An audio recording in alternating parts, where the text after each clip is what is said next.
I'm Chris Powell, and you can call me a transformation specialist. If the scale says 155 pounds or less, you've reached your goal.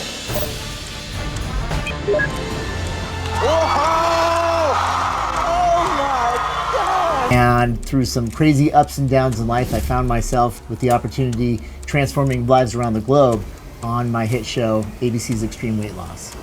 My name's Chris Powell, and I specialize in amazing transformation. My experience on Extreme Weight Loss was life-changing. But one of the biggest issues and struggles that I had was selecting 15 people a year to transform. Are you ready? Yes! Are you ready? Are you ready? Who was I to say who gets to transform and who doesn't? I'm choosing you for the transformation of your life. And so between myself and my executive producer, Matt Osmus, we spent years trying to wrap our minds around how to create a participatory experience, a transformation experience that everybody could be a part of. And that's why we're starting something really special now.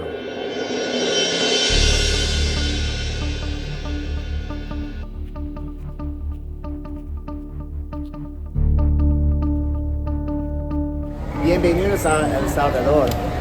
Vamos, here we go.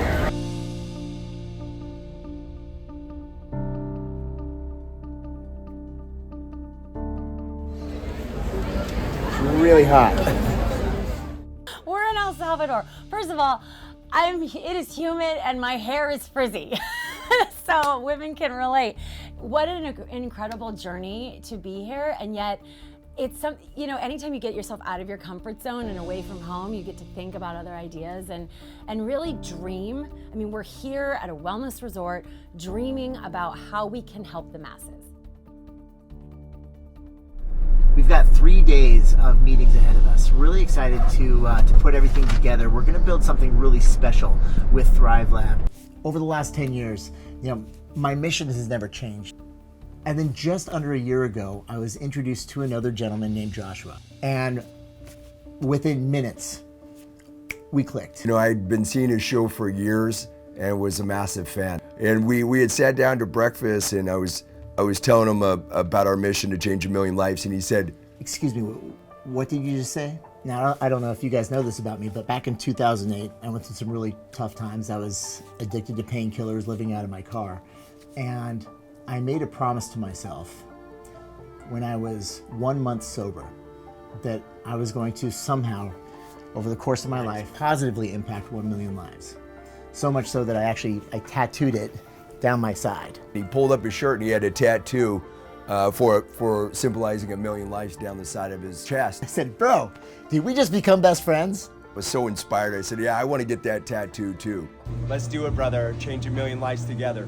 So now the two of us have the same tattoo, but the mission has never changed, and we are going to improve and transform 1 million lives.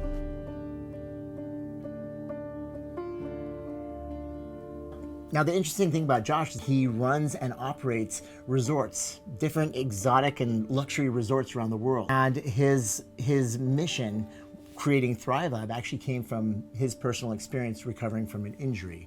Thrive Lab is an AI healthcare company dedicated to human transformation so people can give their gifts at the highest level. And it started years ago and ended up growing into this incredible telehealth company with a nationwide network of medical providers that's helping people in all 50 states. I was riding my road bike. I got hit by a car, left me with a traumatic brain injury. Unfortunately, I just could not find resolution for my symptoms with specialists. And I ended up reading a paper by Harvard Medical School on the off-label treatment of traumatic brain injuries with bioidentical hormone replacement therapy. And within 30 days of starting treatment, my brain turned on.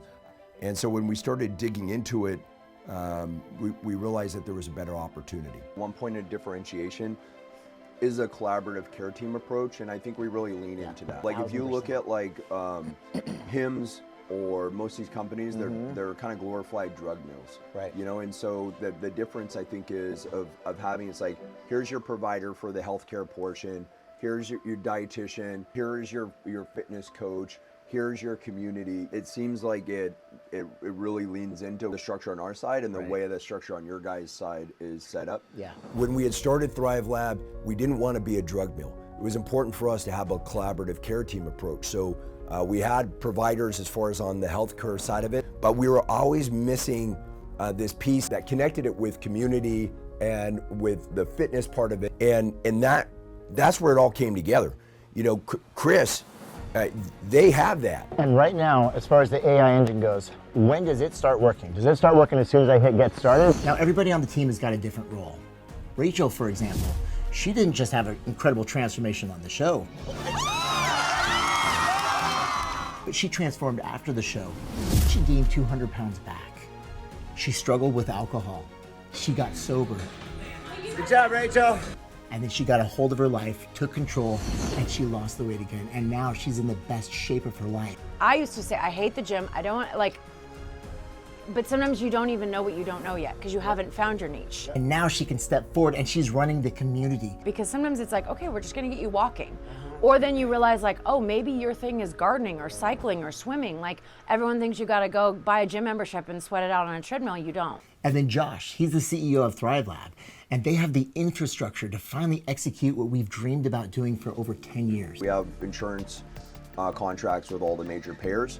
So our blood work, like we figured out the CPT codes, so then that way it's covered by insurance. Well, but the more data we collect up front, the more data we have to show how much they changed, Yeah. which is really exciting.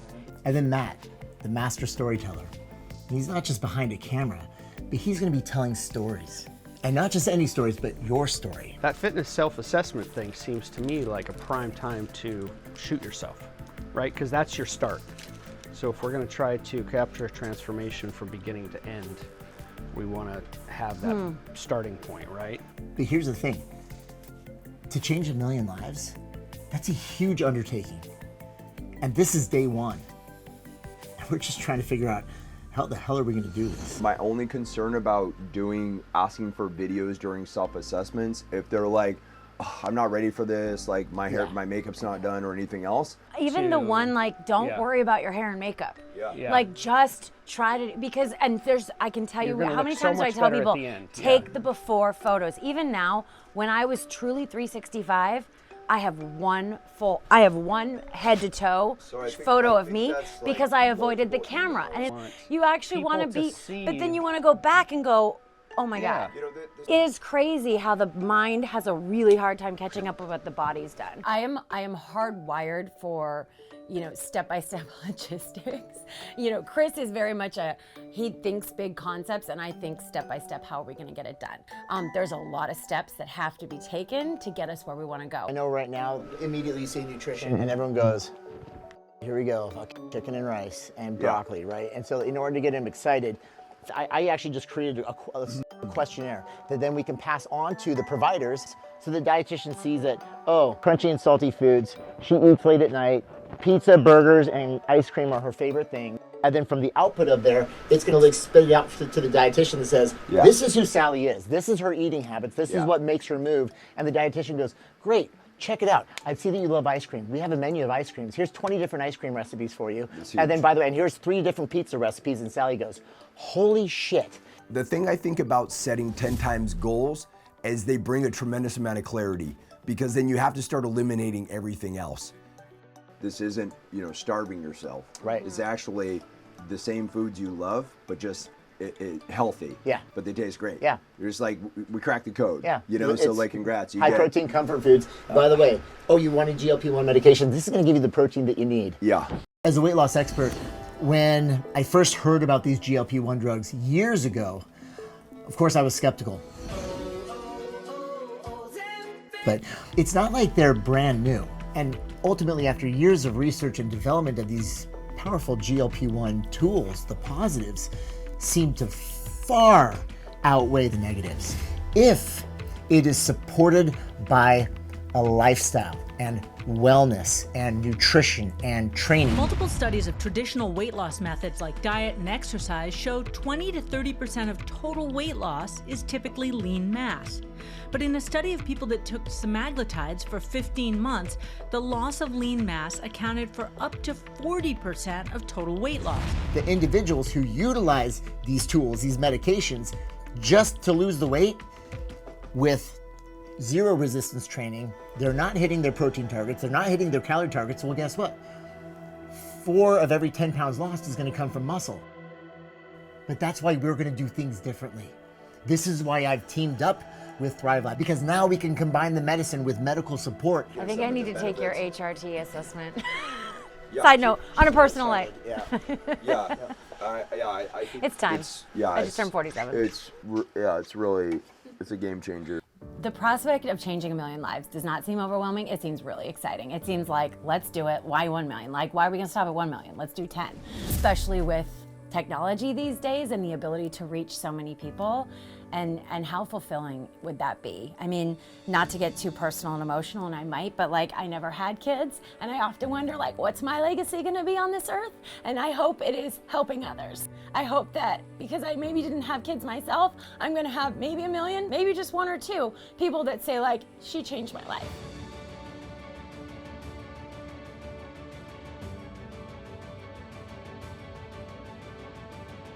And I think about that, like, maybe I'm 47. What are the odds, right? I could still adopt. We'll see. But I think maybe my purpose on life was to go through what I went through to be able to help others. And that's why it's like, I can't sit on this. I can't sit on this joy that I'm experiencing now. I can't sit on it and keep it for myself. I've got to share it, and I've got to see if it can help and inspire others.